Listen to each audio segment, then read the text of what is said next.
Yo recién te lo conté eso. Sí. Ah, ok. No, pero está bueno que desde ahí, de cerca, por algún motivo, él leyó tu humor. Okay. ¿Por qué?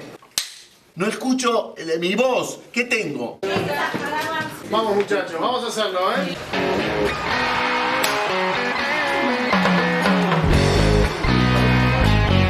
Los Hitlers. Hitlers, como Hit y Beatles. Yo te apoyé en todo tu monólogo de ayer. Este es el papel que va a consagrar efectivamente mi carrera. Los muñequitos, mis muñequitos, no los tocas. Es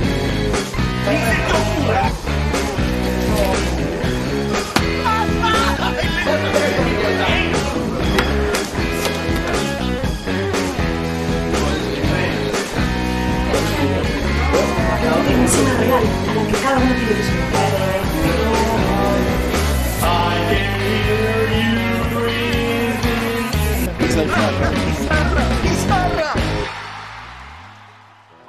El proyecto viene de hace un rato largo. De hecho, la génesis absoluta la podría encontrar en el 2002, que fue cuando dije, bueno, voy a ponerme a escribir un largo. Tenía ganas de escribir comedia, es lo que más me tienta, es lo que más consumo, disfruto. En ese entonces la historia iba por otro lado, era solamente la historia del guionista. El actor que siempre había estado desde el inicio del proyecto, incluso había leído los primeros borradores del guion antes que nosotros, era Gastón Pauls. Y me pareció genial, pero era un protagonista que era un escritor, un guionista, y sus dificultades en la vida y con las relaciones. Y bueno. Se me complicaba muchísimo primero conseguir productor, después conseguir la financiación. Así que siempre la película se postergaba y era, irónicamente, mi verdadero objetivo, lo que yo realmente quería hacer. Me fui a Ushuaia porque solo pensé que podía como exorcizar un poco todo ese proyecto. Ya subido al avión me dieron unas servilletitas y ahí empecé a escribir las historias de los otros personajes. Era un guión que eran 6 historias, y eran 6 historias que no se cruzaban. Y así surgió un guión que se llamó 6 formas de enamorarse en una ciudad. En realidad, para mí, esta película es una, pero fueron 3 más, porque yo leí 3 versiones más. Las 6 historias pasaron a ser 5, después pasaron a ser 4. Lo primero que pensé es que había un guionista totalmente distinto en la Argentina. Siempre se iba modificando y reescribiendo. Durante 6 años estuvimos en contacto con Gabriel y decidimos prácticamente desde el primer momento que esa era una película que íbamos a hacer. Construyeron las 4 historias y apareció el hilo conductor de la música entre ellos. El guión me empezó a entusiasmar muchísimo más.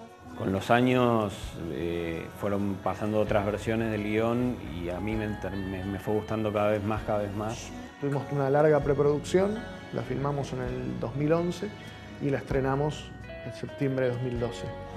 Por lo tanto, ha pasado prácticamente una década desde aquel primer momento hasta hoy. Quería contarle que hoy escribí las últimas palabras de mi nuevo guión. ¿Todavía estás con eso? Yo pensé que lo habías terminado hace rato. No, lo terminé ahora. O sea, trabajé un poco más, pero vale la pena. La película cuenta el tiempo que transcurre entre esa despedida de soltero, digamos, y ese posible casamiento. ¿Qué les va pasando a todos, a cada uno de ellos y al cuarteto, al grupo de amigos, con sus situaciones personales, sentimentales y vocacionales? Me gustaba del guión que tenía como una segunda lectura en ese sentido, de que había un humor que tenía que ver con los gags o con las situaciones y un humor en relación a lo que él piensa de la amistad. ¡Ey! ¡Los dedos! ¡Te los regalo! Es una película que para mí se burla un poco de la amistad y a la vez entendés la amistad, porque al final entendés que son muy amigos.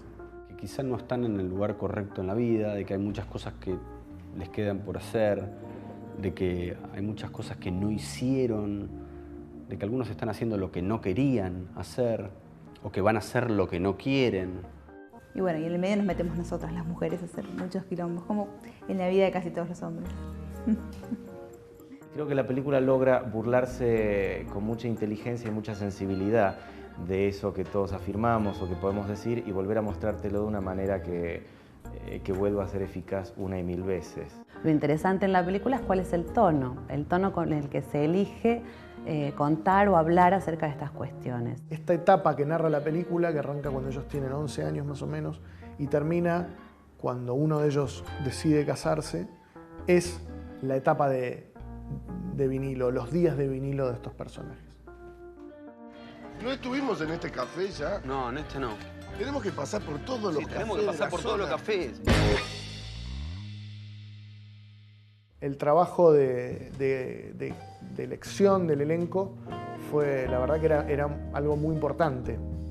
Fue complejo porque en un elenco donde uno tiene 10 protagonistas y tiene 6 semanas de rodaje, hay que tratar de trabajar en los tiempos de los actores, sobre todo porque son todos actores que estaban haciendo cine, televisión, teatro. Tenía ganas de que fuera un elenco ecléctico, que viniera de diferentes lugares y tuviera diferentes influencias. En todos estos casos nos ayudaba el guión. Mandábamos el guión y todo el mundo decía que sí, que en esta película quería participar. El primero que estuvo en el proyecto fue Gastón Pauls. La película empezó en el 2003 con un guión que fue cambiando, pero siempre hubo un personaje que se mantuvo, que era Damián. Él siempre fue un número puesto. No hay nada que te asegure que vaya a durar para siempre. Damián es hosco, es un hosco total, está muy traumado con la vida, está viviendo en el pasado. Le cuesta avanzar, está como atado a una piedra, no puede avanzar. La piedra es sobre todo una mujer y le cuesta entender que aparece alguien en la vida que le está mostrando nuevamente el camino y no la ve. Para mí era como muy angustiante eso, como tener el amor al lado y elegir el desamor.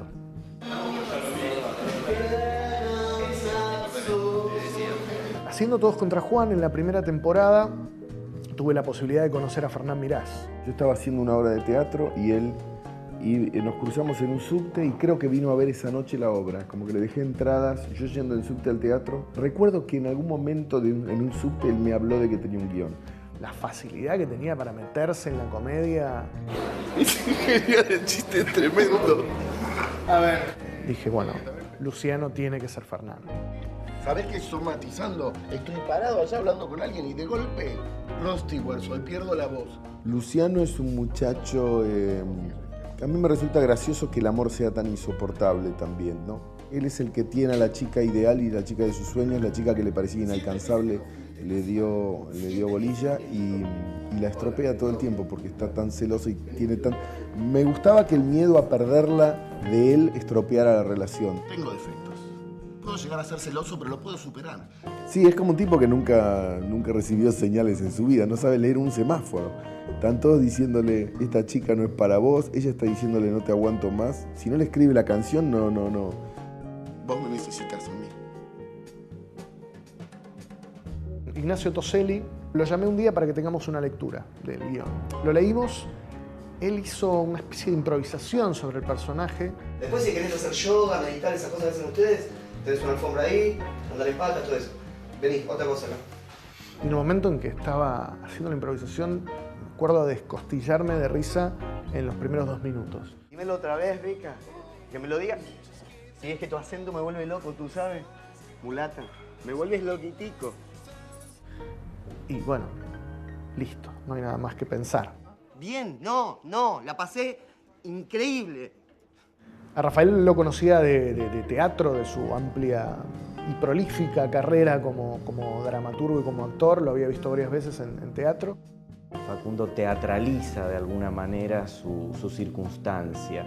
En vez de hacer un comentario despectivo diciendo que no vale nada, arma unas frases que yo pensé que iban a cortar en edición porque ocupan como 4 minutos cada vez que tomo la palabra. No estoy quedando en las tomas. Yo paso, me muestro, trato de que me vean, de ofrecerme, me maquillé, pero no. Están haciendo tomas con gente que no soy yo. Se diferenciaba muchísimo de la energía de los demás actores. Rafael era como una elección muy interesante también. Mientras que otros personajes apenas balbucean, otros ni siquiera escuchan lo que se les dice. Llamen un actor. Yo le dije, llama a un actor. A Facundo le ha reservado el don de la palabra. El momento nos va a llegar a todos, ¿no? Por eso es bueno ser previsor y reservarse una parcela en contacto con la naturaleza. Me parece que en la cabeza del director Facundo es una parte de un monstruo 4 cabezas que concibe el propio director, basado seguramente en experiencias personales. Y me parecía interesante que Rafael y Maricel, que ya se conocían de haber trabajado en algún momento, y que los dos tenían como un background similar, fueran una pareja. El personaje que yo interpreto, que se llama Karina, es una neurótica deliciosa, una amorosa neurótica. No. Pero no viste, puse una cucharita en cada uno de los platitos. Y un personaje en ese sentido muy diáfano, muy transparente, se le notan sus intenciones todo el tiempo, no es muy oscura ni esconde nada. Buenísimo. La reunión prenupcial con el padre Emilio es este viernes a las 8 en punto. Por favor, agendalo, no te lo vayas a olvidar. Uy, del trabajo. ¿Del trabajo? Lo primero que pensé cuando leí el guión, me voy a divertir un montón haciendo esto. Así que lo quiero hacer. Me pareció fascinante el guión, me encantó. Anda, parque. Tiene una cierta cosa de impune, ¿no? Que se la da su belleza, se la da esta claridad que tiene ella de saber que puede tener a un hombre en la palma de su mano cuando quiera, al hombre que quiera. Ella quiere ser la número 1 en lo que hace. Y que todos se rindan a sus pies y poder dominar y manejar la situación por completo. Una ídola, una cantante pop que está en pleno ascenso y que le espera como un momento de explosión, de estrellato absoluto. Nada la distrae, todo lo demás son cosas que ella va a usar para conseguir eso, nada más. El personaje de Vera es un personaje bastante especial.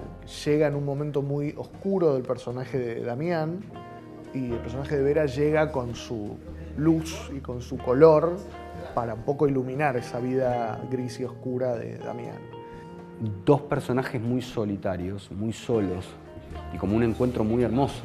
De alguna manera llevé a Vera a Inés, digamos, desde el guión, ¿no?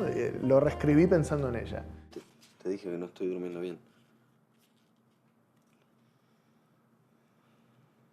¿Y qué es lo que te quita el sueño? El personaje de Ana es una mujer muy independiente, muy culta, muy segura de sí misma y muy imponente también, ¿no? Es un personaje imponente. El personaje de Gastón Damián está completamente torturado por Ana, entonces aparece reiteradas veces en la película. Son esos personajes que de pronto se habla mucho y por ahí la participación, lo que se ve del personaje es acotado. Ella es un poco más alta que Gastón, pero le hemos puesto tacos también. Entonces en las escenas en las que están juntos, esta distancia a la que está el personaje de Damián, de ella, se ve visualmente graficada inclusive desde ese lugar, ¿no? Él la mira desde abajo. Creo que lo que ella ambiciona, lo que ella quiere es llegar muy alto en su carrera, ¿no? Y también es muy mental en la forma de relacionarse con la relación que tiene con Damián, digamos, ha sido emocional seguramente, pero creo que el amor y por donde le pasa en este momento de la vida es por otro lado. El personaje de Carolina Pellegriti me moldea, me afeita, me hace escribir más serio, me viste de otra manera. O sea, en realidad, yo era una especie de títere de su deseo. Con esas influencias empecé a escribir un nuevo guión más real, profundo y complejo. En la película, el personaje de Damián intenta conseguir a un actor de prestigio para su película porque eso le abrirá otras puertas. Y a la hora de pensar en un actor de prestigio, Leo Sbaraglia, la verdad es que encajaba perfecto. Estaba muy bien escrito ese personaje con una enclave de comedia muy buena y de mucha precisión y al mismo tiempo era un delirio, ¿no? Porque un personaje delirante absolutamente, ¿no? ¿Qué tipo de película me gustaría? Explosiones, con explosiones. Yo quiero cambiar eso, ¿entendés? Y me quiero posicionar como el nuevo héroe de las películas de acción. Se sube a estas ínfulas de quizás de fama o de ambición o de egos, haciendo atravesar al personaje del guionista por un montón de cambios, exigiéndole cambios absurdos. Que no sabe ni quién es el otro, simplemente es guionista, ¿no? Es como un guionista que le puede escribir sus sueños y sus fantasías, ¿no? Para que él se sienta de alguna manera transportado al mundo de Bruce Willis, ¿no? Pero está re loco, ¿no? O sea... Te preparé una lista con todas las actrices que me encantaría besar. ¿Las incluirías a ellas en la película? No. Tiene que ver la película. De ver algún fondo es más ese. Bueno, desde la fotografía lo que hablamos con Rolo Pulpeiro, que es el DF, fue, estamos en una comedia, que es una comedia clásica quizás con influencias de la comedia clásica americana. Todo tenía que ser bastante luminoso, todo tenía que verse claramente. El padre de Facundo se fue cuando él era muy chico. El sonido más característico de la infancia de Luciano fue el de sus padres convirtiendo cada asunto cotidiano en una batalla campal. Los padres de Marcelo se conocieron a fines de los 60. Las presentaciones de los personajes, los flashbacks que hablan del pasado, de la infancia, están todos encarados con lentes diferentes al resto de la película. Son lentes mucho más angulares, más abiertos, que nos daban una sensación como diferente al resto de la narración. El momento de ir al pasado y en estos lentes más angulares se genera una sensación diferente. Un trabajo que se hizo muy preciso fue la de individualizar a cada personaje, tanto desde el vestuario como desde el arte, y entonces había que encontrarle las locaciones específicas para que cada uno tuviera el mundo muy definido, muy perfilado hacia lo que era ese personaje. Parece como si hubieran sido creados para esa película, para esa escena. Que cada personaje tuviese su propio mundo y reflejara los conflictos que cada personaje tenía. 4 amigos que a su vez tenían que ser diferentes, o sea, tenían que haber un punto en donde se conectaran, que es el tema este de la música, pero bueno, que cada uno tuviera su estilo. Muchas locaciones, había más locaciones que días de rodaje. 40 locaciones y 30 días de rodaje. Queríamos como que todos tuvieran un tono que los unía, que fuera como descontracturado, que siempre estaban en zapatillas, menos Toselli, que obviamente usaba las botas de los Beatles, que es con tacos sesentosa. Como que todos en un punto eran un poquito inmaduros. Sí, lo que uno arma, que siempre, cuando hace una película, recrea otra realidad, eso sí, uno arma su propia ciudad. Y fue muy interesante armar ese mundo. Fue como un vestuario muy divertido de hacer. El departamento de Lila, del personaje de Emilia Tías, fue un lugar que Patricia le puso especial cuidado. La mesita aquella la podemos meter acá. Para Emilia, a mí me gustaba que ella tuviera una especie de estudio. Yo me inspiré en el Chelsea Hotel, un lugar práctico y a la vez donde se pudiera ver el personaje de ella, que era una persona sumamente ególatra, bastante egoísta y talentosa. La casa de Marcelo era una casa que él había heredado, era una casa importante. Nos gustó el tema de que fuese una casa inglesa, un poco relacionado con el tema de la música de los Beatles, pero igual calzaba y además ofrecía una buena cáscara y un buen habitáculo, lo recepcionaba bien al personaje. También tenía una situación no solamente de espectáculo o de show cuando estaba arriba del escenario, sino también todo ese vestuario que usaba para su vida de civil, que también era 2 tonitos arriba de lo que uno puede imaginarse. Era una comedia, o sea, estaba permitido de tono más arriba de lo habitual, quizás. ¿Viste lo que es? En 3 días terminamos, puede estar toda la vida y no que crean... Ella es la artífice de toda esta magia, ¿eh? Patricia Perrena. Bravo. Mirá. Aquí está ese pequeño museo que tenía. También muchas de estas cosas venían como deseos de Gabriel, por supuesto, y como bajadas de línea, es decir, entrar en ese mundo de los fanáticos de la música que van y tratan de obtener pequeños retazos de la vida de sus músicos adorados. Se han tomado un trabajo increíble en reproducir todo este universo Beatle del personaje de Marcelo. A ver, Luis, ese poner solo el de arriba. La radio, que parece una tontería, es un decorado que tiene cierta complejidad, porque el tema de equipamiento de una radio es muy caro e incluso imposible, porque son micrófonos y cosas que se importan especialmente. Entonces, si vamos a una radio real, las dimensiones eran muy pequeñas de los estudios y no se podía filmar. Finalmente terminamos yendo a Radio Municipal y construimos 2 paredes. Entonces era la comodidad casi de trabajar en un estudio. La esquina, desde donde se caen los discos cuando los niños son pequeños, me parecía que era una escena fundacional y que no podía ser cualquier esquina, que hubiese un departamento a una determinada altura, que la ventana estuviera en la 8ª. Y a mí lo que me gusta es que esa arquitectura de los 40 y los 50 me ofrece como una especie de felicidad eterna.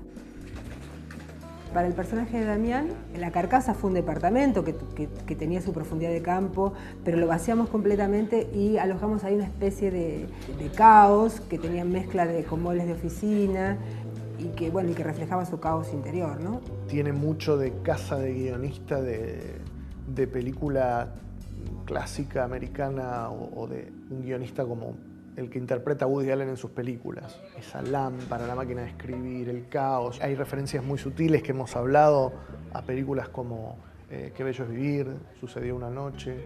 Hay afiches, hay gente que me ha influenciado muchísimo. Frank Capra, Billy Wilder, están como todos presentes ahí.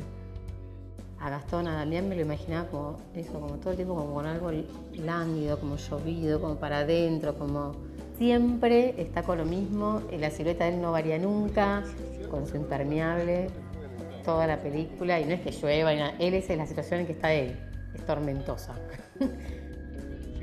Fernán era como el ochentoso en un punto.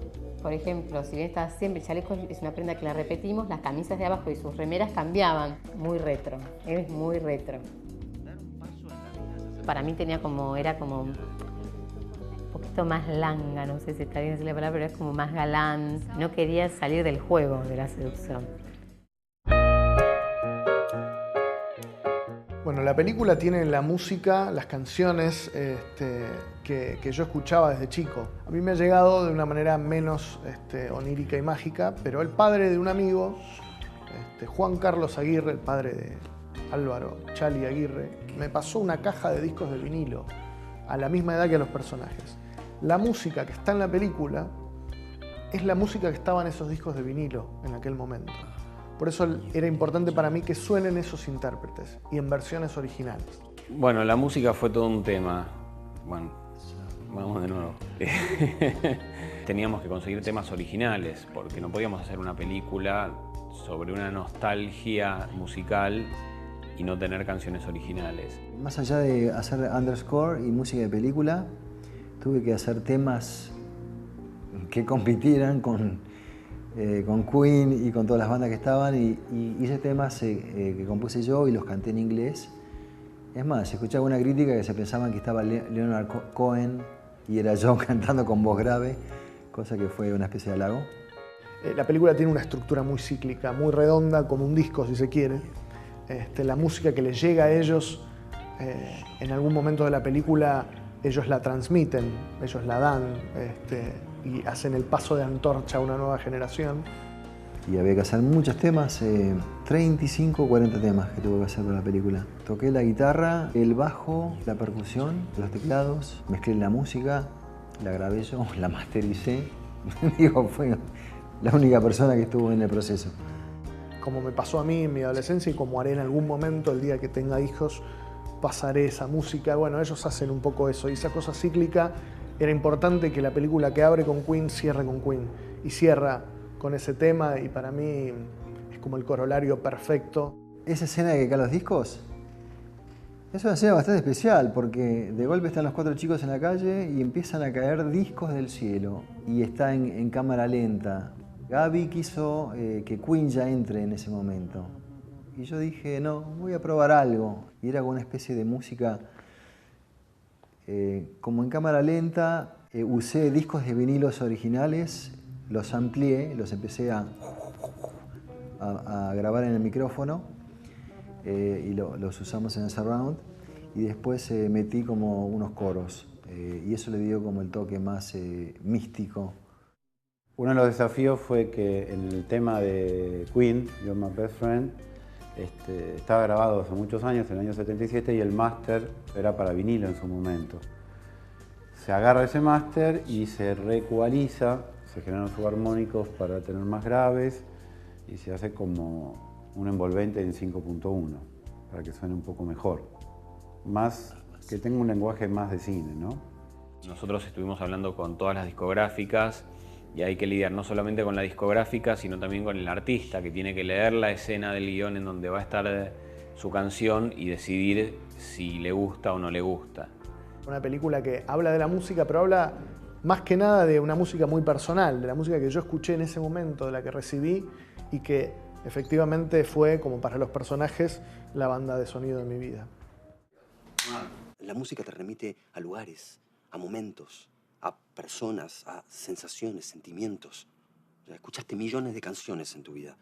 Alguna tiene que haber significado algo más. La canción para mí que significa algo más es Hey Jude de los Beatles. Flash de Queen. Fake Plastic Trees de Radiohead. Us and Them del lado oscuro de la luna de Pink Floyd. What's the Deal de Pink Floyd. Little Creatures de Talking Heads. La canción The King of Dogs de Iggy Pop. A Girl de los Beatles. No sé si se pronuncia bien así, es Girl, no sé, Girl de los Beatles. Armenia de Einstürzen de Neubauten. In My Dreams de Rio Speedwagon. Wish You Were Here de Pink Floyd. Solo Dios sabe nuestro destino, de los Beach Boys. In My Life de los Beatles. Barro tal vez de Spinetta. Sí, variado. La música es el vehículo más genuino para transmitir emociones. Ella es Lila. Lila es un tema nuevo, es Lila. Escúchala con el corazón. Yo lo voy a hacer, escúchala.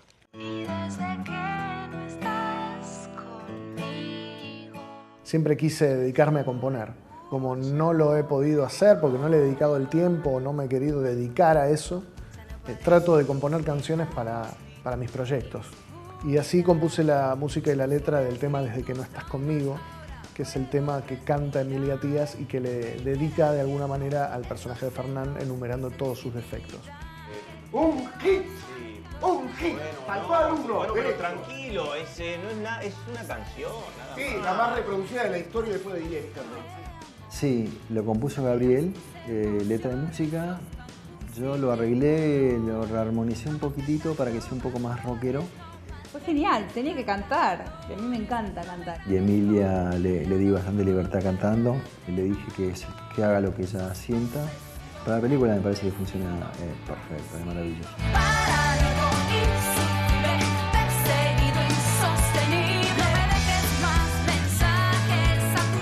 Me tenés harto. ¿Tenés, Pablo?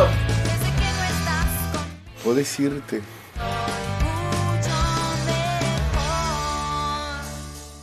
Trabajar con Fernán es lo más divertido que te puede pasar en la vida.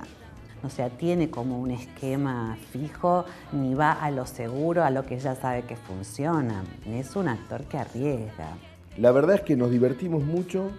Fernán es una persona impresionante, extraordinaria y muy inteligente. Con Spregelburg armaban un dúo. Cuando uno decía que la película era horrible, el otro decía que la película era buenísima. Si es que me pongo paranoico o si es que la presencia de Fernán Mirás se me hace insoportable. Me pasa algo con Rafael que me río a los 2 segundos de una manera muy esquizoide. Bueno, con los otros 3 actores principales, a Fernán Mirás lo consideraríamos principal, en este caso también. Rafael Spregelburg. Rafa habló mal de Fernán, muy mal, ¿no? ¿Qué dijo el boludo de Spregelburg? Pero todo se la gana con Fernán. Bueno, algo habrá hecho. Espero nunca más trabajar con él. Y todo el tiempo está generando nuevas cosas en términos expresivos. El resto de los actores es básicamente... Tan gracioso. Cuando catalogamos, digamos, tipos de elencos... Ya sé lo que va a contestar Fernán en todo esto. Es un elenco básicamente de mierda. Era muy difícil verlo a Fernán y no sucumbir de admiración por lo que estaba haciendo. Y además, no matarse risa. Estábamos muy concentrados al momento de trabajar, pero fue como un buen equilibrio. Los detesto a todos. Las referencias fueron obviamente las películas de Woody Allen y todas esas comedias y cine de aventura de los 70s, 80s. Obviamente estaba Volver al Futuro como una de nuestras películas de cabecera. De hecho, hay una escena que la homenajeamos directamente y se copió plano a plano, no solo el rodaje, sino en el montaje. Que es la película que a mí me ha marcado cuando tenía 6 años. daban Volver al Futuro y ET. Yo ese día salí del cine absolutamente obnubilado diciendo que quería dedicarme a hacer películas. Hay un jurado formado por 4 personas: Ignacio Rey, que es el productor de la película, Diego Pérez, que es integrante de Beats, que interpreta a John Lennon en la banda, mi madre, y por mí. Muchachos, creo que hacen demasiado ruido. Mi homenaje a Volver al Futuro, en la cual se dicen exactamente las mismas líneas y es una escena muy similar. Quise usar un recurso que usaba muchísimo en los capítulos de Todos contra Juan, que era tener un actor interpretando a una versión distorsionada de sí mismo. Estuvieron buenísimas, las escenas con Leo fueron para mí redondas. Estuvimos filmando menos de 5 horas, pero para lo cual tuve que estudiar un montón, quiero decir, o sea, monólogos prácticamente, ¿no? Hablando de las explosiones y todo eso. ¿Y si esas puertas no se abren? Las hago explotar. Yo me senté en la mesa con Leo y de hecho estábamos tentados los dos en muchos momentos porque él también se daba cuenta que era un delirio lo que estábamos haciendo. Escribime una potente historia. Yo hablo con un productor amigo para que me acelere las cosas, pero dame amor. Todo lo que necesitamos es amor. All you need is love, ya lo dijeron los Rolling Stones. Venía ya con algo armado, porque si no es imposible, sin ensayo ni nada, más o menos tenía por lo menos una idea de lo que yo más o menos quería hacer. Y Gabriel me fue llevando hacia un lugar, yo creo que más sutil de lo que yo esperaba, ¿no? Por lo tanto, yo creo que mucho mejor, porque funcionaba mucho mejor. Hemos trabajado las escenas de León en una tarde, de una manera muy rápida, pero con una charla previa en la cual Leo supo ponerle su toque y hemos consensuado cómo era, desde qué lugar hacerlo, ¿no? Y Leo encontró un tono del que no se baja en ningún momento de las 3 o 4 escenas que tiene. Una de zombies. Entonces, podemos hacer zombies bailando y cantando y que se llame Thriller. Con Gastón y con Gabriel eso me iba corrigiendo y corrigiendo y nos empezamos a cagar de risa. O sea, enseguida empezamos a darnos cuenta que funcionaba brutalmente, ¿no? De los momentos más graciosos de la película. Llevo años viéndolo trabajar a Rafael en el teatro y él a mí.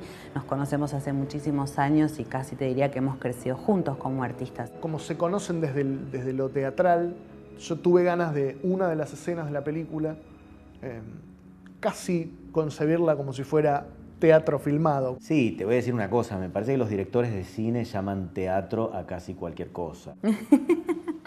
Rafa no se quiso hacer cargo. Simplemente la cámara está ahí y los observa y no corta nunca, y ellos tienen una discusión que es muy dramática. Nosotros más bien con Maricel, que venimos de años y años de teatro, pensábamos que la escena era muy cinematográfica. Un director que conoce desde un lugar muy sensible a sus intérpretes y que les prepara el terreno para que los intérpretes también se luzcan y puedan dar lo mejor de sí, entendiendo que ese es un registro que manejan y que manejan muy bien. Y siga siendo a tu manera. Cuando a los actores se nos dice es un plano secuencia, la escena es, como dicen ustedes, teatral, sentimos que en realidad aquello que va a quedar en la escena es lo que uno sabe o puede dar como actor. Mucho más allá, todas estas cuestiones acerca de mi personalidad, sabes que son una excusa fácil. Es un momento totalmente despojado de comedia, de una película que viene con gags todo el tiempo. Y en lo de Luciano, no estuviste. Y en esa escena claramente se ve esa suerte de cotidianidad o de familiaridad. Movilizante, para vos como para... Y ahí veo a estos dos actores de teatro haciendo lo que saben hacer y muy bien. ¿Por qué das vuelta a las cosas siempre a tu conveniencia? Tener la posibilidad de volver a trabajar juntos, de hacer de una ex novia de él, que un poco le rompe el corazón, digamos. Uno tiene como la confianza y las ganas de trabajar y la posibilidad de trabajar con alguien que ya conoce mucho. Entonces, la verdad que con Gastón, más que bien. Yo voy a hacer una torpe dramatización del Pico de la Pasión. Sería una cosa... Mira. Ahí vamos. Se abre. Ahí, vueltita, beso, vueltita. Pero había que entrar, abrir la puerta, cerrarla, tirarla contra la puerta y a veces esas cosas son muy difíciles de hacer. Parecen fáciles, pero besar a una mujer en una película, en una escena de sexo, a veces es como lo más complicado del mundo. Como una especie de moco de dos personas que nos reíamos mucho. ¡Acción!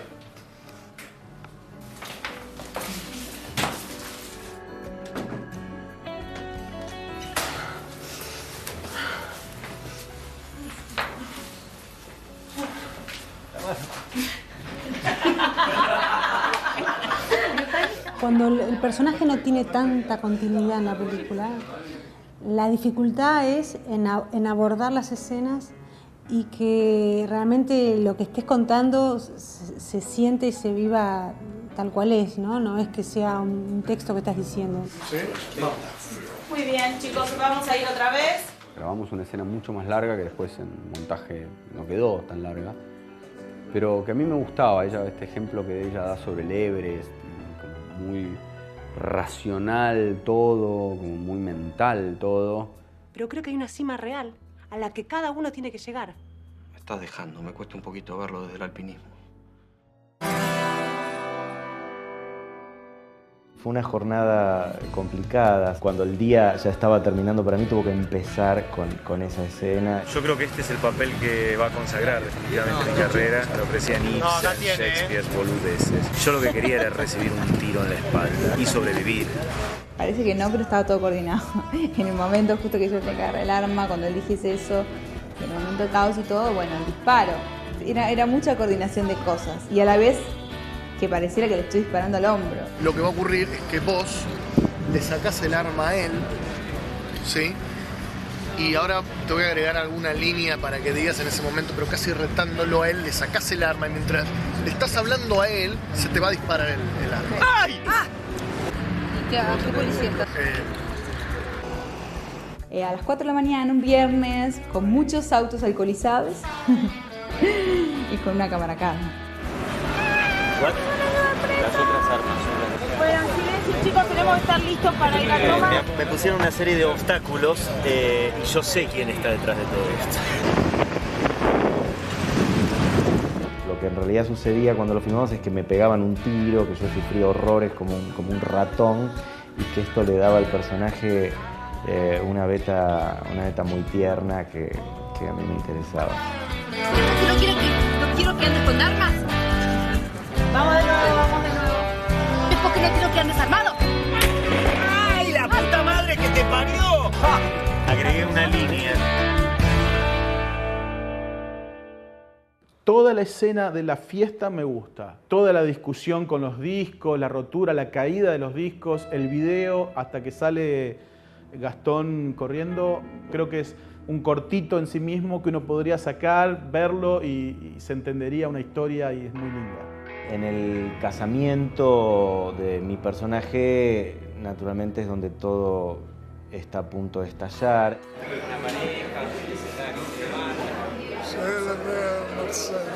Acá hay un forro. De forros está lleno. Lo hacemos bien así como salmonesco. Bueno, fijémoslo, vamos. Muy bien, filmamos. Pareció significativo que en una ocasión como hoy estuvieran... ¿Sabes cuáles son? Los mismos que nos cayeron del cielo. Bueno, yo tomé ese día como punto de partida para un nuevo guión que estoy escribiendo, Lucho. ¿Vas a hacer una película sobre nosotros? Somos una fuente inagotable de material. Ah. ¿Qué pasó? No, nada, estoy con una contractura tremenda. Escúchame una cosa, ¿qué opinas de esto? Mira. Un compilado es. Bien, está bien balanceado, está bien pensado. ¿Lo hiciste vos? No, o sea que estaba entre las cosas de Cari. ¿Le grabaste un compilado a mi mujer? Sí. Se destraban un montón de cosas, se descubren un montón de cosas. Se descubre que los dos amigos saben dos cosas y son cómplices y hay un equívoco con eso. Tenés derecho a reclamar nada, ¿eh? Lila. Una cosa sin ninguna importancia. Lila, la mujer más importante de mi vida.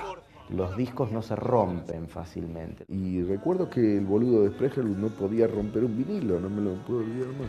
Haga usted el intento de partir un José Luis Perales o el que usted desee contra una mesa y le va a pasar lo que me pasó a mí, que es que el disco se le incrustará directamente en los ojos porque rebotan. Chicos, sos un boludo.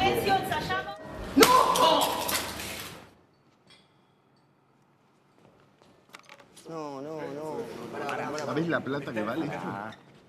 No, ni se te ocurra, ¿eh? Es la que le tiró Jagger al público en el concierto del 95. No puedo decir Jagger. ¿Es esa? Sí. Tengo dudas porque hay 3. ¡Corte! Está en esta cámara, así que después la podemos pegar de acá.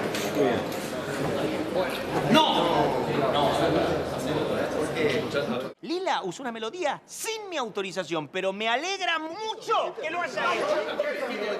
A mí no me... ¡Te lo dijo! Desde ahí, de esa pelea, ellos maduran. Van a ver la verdad. Simplemente les quería agradecer porque la verdad esta experiencia para mí fue muy importante, fue mi primera experiencia en un largometraje. Todos tienen muchísima más experiencia en largometraje que yo y la verdad es que aprendí de cada uno de ustedes. O sea, se nota realmente el cariño que le han puesto a todo. Muchísimas gracias a todos.